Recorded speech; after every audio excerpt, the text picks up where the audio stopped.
the meaning of the birth of Jesus is the beginning of the end of the reign of sin in the world. It's a wonderful idea.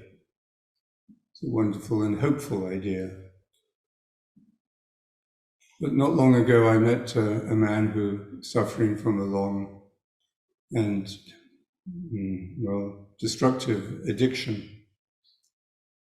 And he said to me, I think I'm out of the addiction. I think I'm free from it, but I can't quite do it. I can't quite let it go. It's just, he said, I know I could, and at times I can, but he said, I don't know what holds me. It's as if I'm addicted to the addiction. And I think the human race has been addicted for as long, really, as it has been trying to evolve. It's been addicted to many things that are destructive, including violence itself. And it would be difficult to listen to the news this morning and to hear that the Christians in Bethlehem cannot celebrate today because of the bombardment in the occupied territories. And something shocking to wake up on a Christmas morning and hear of 70 civilians, men, women, and children being killed during the night. So we have to celebrate, because if we don't celebrate, we despair.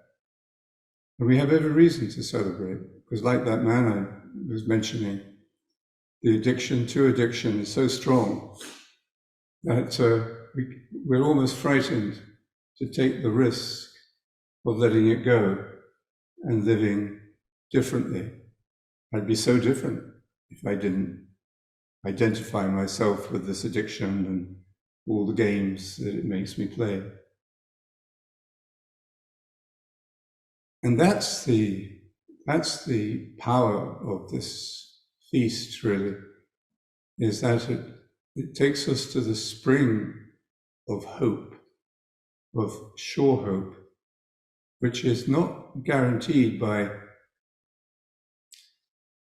success even. We have very limited success in putting the message of Jesus into practice for long periods of time. And the voice of the gospel, the voice of Jesus, the voice of wisdom in all the traditions is drowned out by the noise and the screams and the cries of our addiction and of our failure to understand who we are. And that's why it is important that even if they cannot celebrate Christmas morning in Bethlehem, we can celebrate it here, online and in this barn, remembering that wherever two or three, as Leo reminded us, wherever two or three come together in his name, in his presence, then he is there. He is visible there and tangible there. And the extraordinary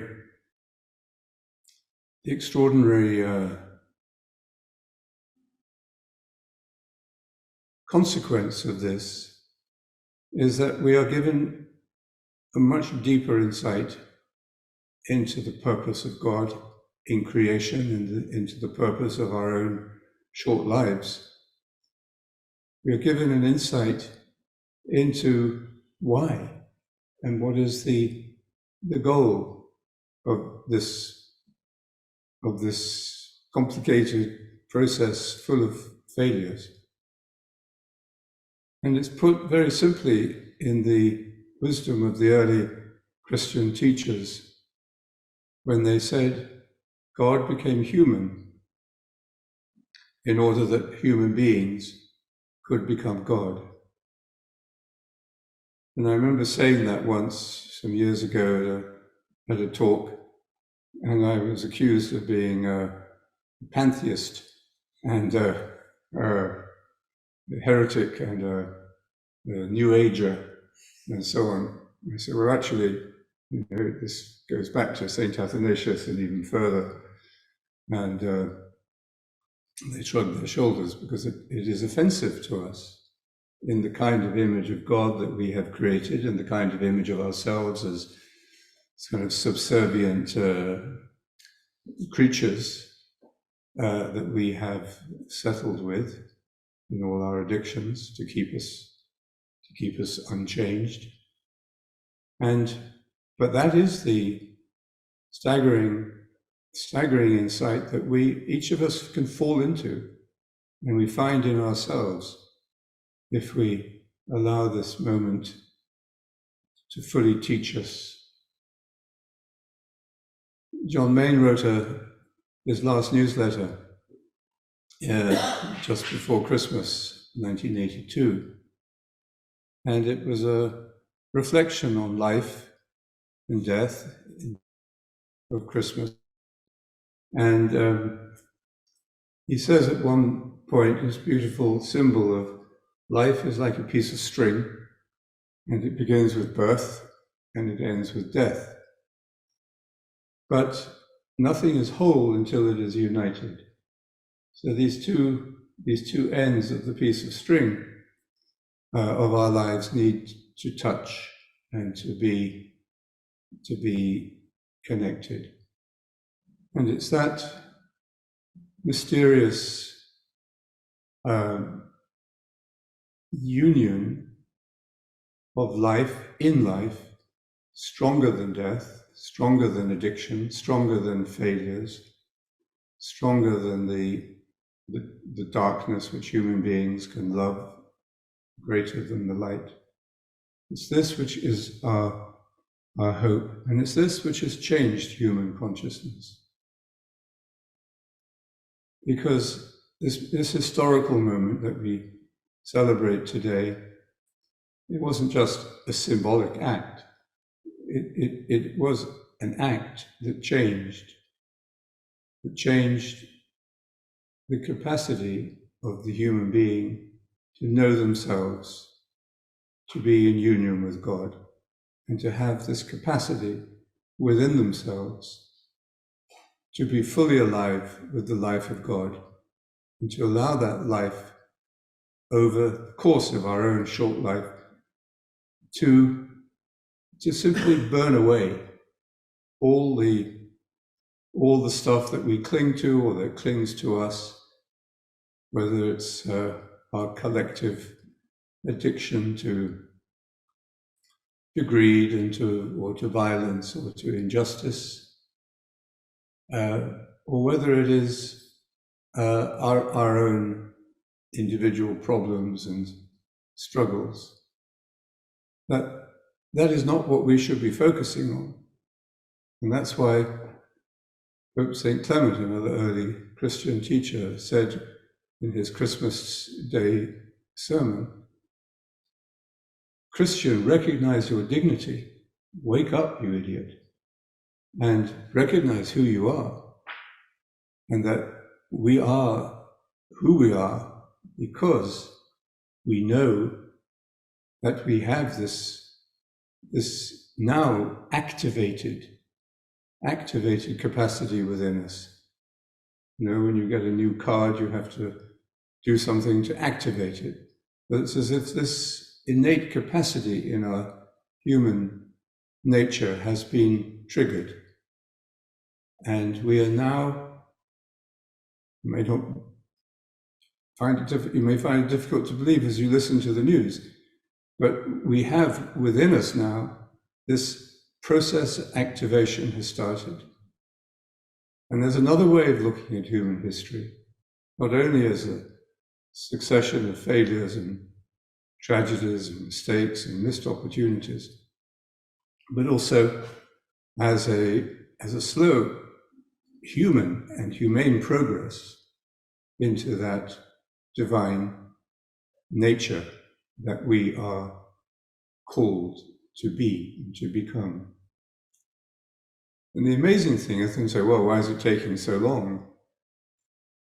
Why couldn't he just have clicked his fingers and made everything peaceful, happy, and divine all at once? Well, that would have been very, very controlling.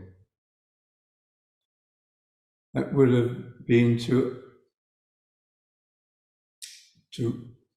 deny the relationship that God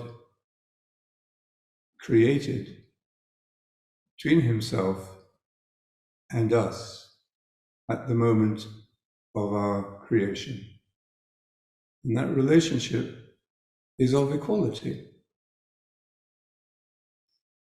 And the equality of love, the equality of respect, the equality of care.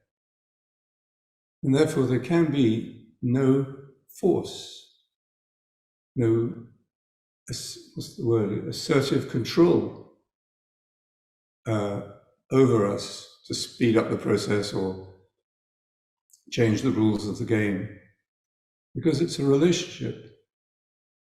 It's a precious and sacred relationship between God and each of us and God and the human race.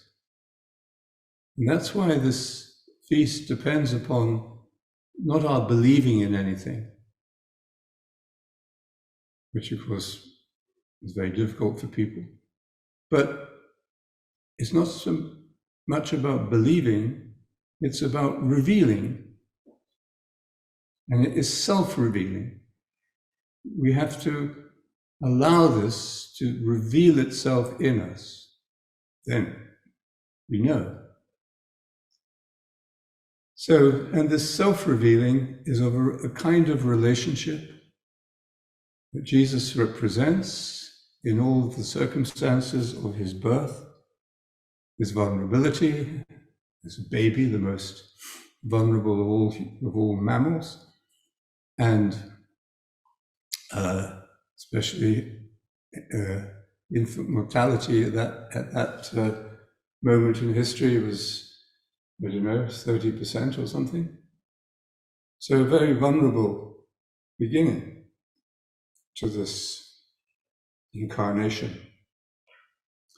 And then the circumstances of poverty, not born into wealth and privilege, his teaching not to be based upon social power or hierarchical power, but upon personal authority and authenticity.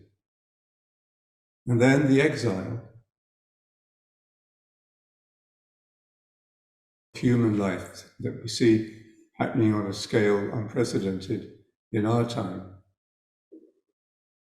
And then let's remember the return to Nazareth.